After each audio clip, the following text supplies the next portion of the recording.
I bring greetings to you in the name of our Lord Jesus Christ. I remain yours, Mark Martins, Bible teacher, writer, author, societal development advocate.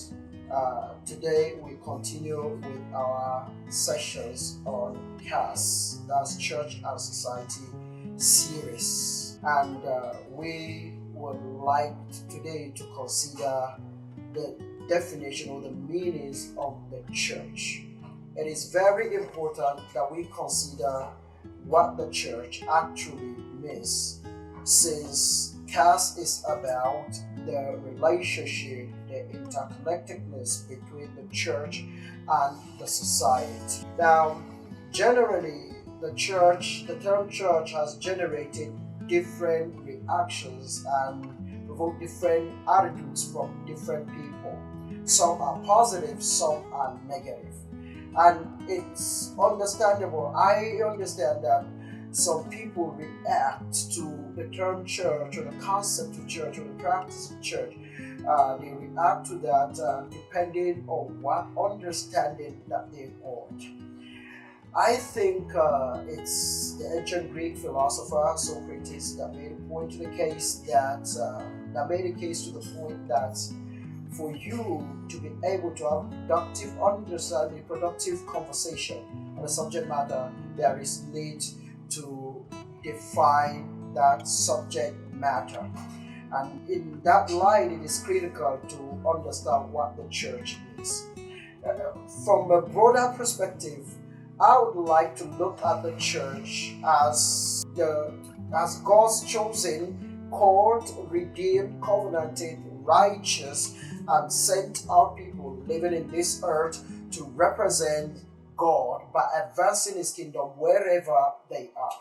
I repeat, God's chosen, called out, redeemed, covenanted, righteous, and sent out people living in this earth to represent God by advancing His kingdom wherever they are. Now, from this broader definition, we would understand that the church is not just referring to any kind of people. It is referring to people that were chosen by God, that were called out by God, that were redeemed by God, and they were covenanted by God through Himself, and they were made righteous by God, and they've been sent out by God into this earth so that they represent Him. How do they represent Him? By advancing His kingdom wherever they are, whether they live in a city or they live in a village, whether they live in a rural area or they live in an urban area, whether they live in Africa or in America or in Europe, wherever they live, they are expected. These God's people that have been chosen, called out, redeemed, covenanted by Him and sent out by Him, their purpose, their existence is just so that they represent Him by advancing His kingdom. Now, from this broader definition, I'd like to come up with 4 definitive traits of the church. First, the church refers to God's people. It means that when we say the church, we are referring to people that are being possessed by God. They are God's property. And of course, from that broader meaning that I've given, you realize that they are chosen, they are redeemed, they are righteous, they are covenanted, they are called out, and they are sent out, all by God. It means that it is God that owns them. Second, the church refers to the gathering of these same God's people. So by this we mean whenever the church come together, they gather together.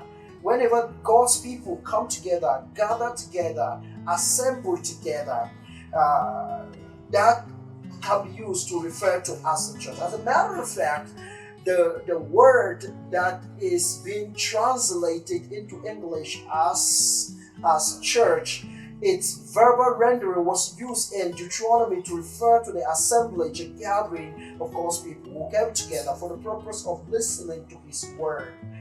And then a third definitive trait of the meaning of the church is that it refers to the Christian service. Generally, when Christians come together for the purpose of service, we call it church. We call that service church. It could be a prayer meeting, it could be a Bible study meeting, it could be coming together for the purpose of fellowship, it could be coming together for the purpose of evangelism. We refer to all those service meetings as the church. The fourth definitive trait of the church is that we can say the church refers to a place of worship. Now, this could be controversial in the sense that not every Christian sees the church as a building. As a matter of fact, there are Christians who come out boldly to say that the church does not refer to building. Well, they make some sense, but I'd like us to look at it this way. Whenever a building is raised so that God's people come together and use it for the purpose of fellowship, we can refer to that place as a church. And of course, some people can refer to the first century Christians and say that they never raised a structure. They never raised a structure that could be regarded as church. That is true historically. But we need to realize that these first century Christians were a minority group of people politically. They were politically and culturally marginalized people. And because of that, they didn't have the luxury, the privilege of raising structures for the purpose of public worship. They used to meet in homes of each other. But I bet you that even those homes where they used to meet could be referred to as church. Even today in the 21st century, it would interest you to know that there are countries where Christians don't have the luxury of raising structures for public worship. There are countries like that. Do we mean that Christians don't exist in those countries? No, that's not what we mean. Christians exist in those countries. And Christians gather.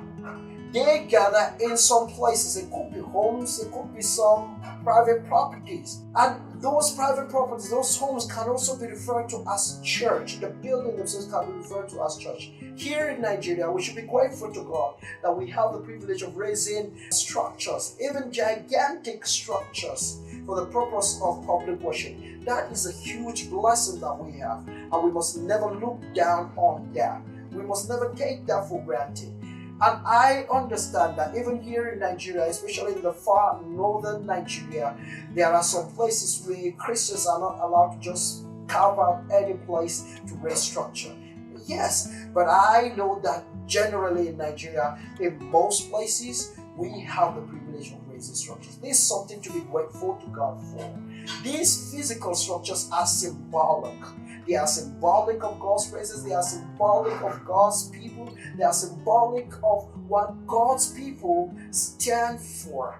This is something that we should be grateful to God for. And I tell you, these definitive traits from the broader understanding and meaning of the church have practical implications on us Christians, have practical implications on people who and other people who are not Christians, and also have practical implications on the society at large.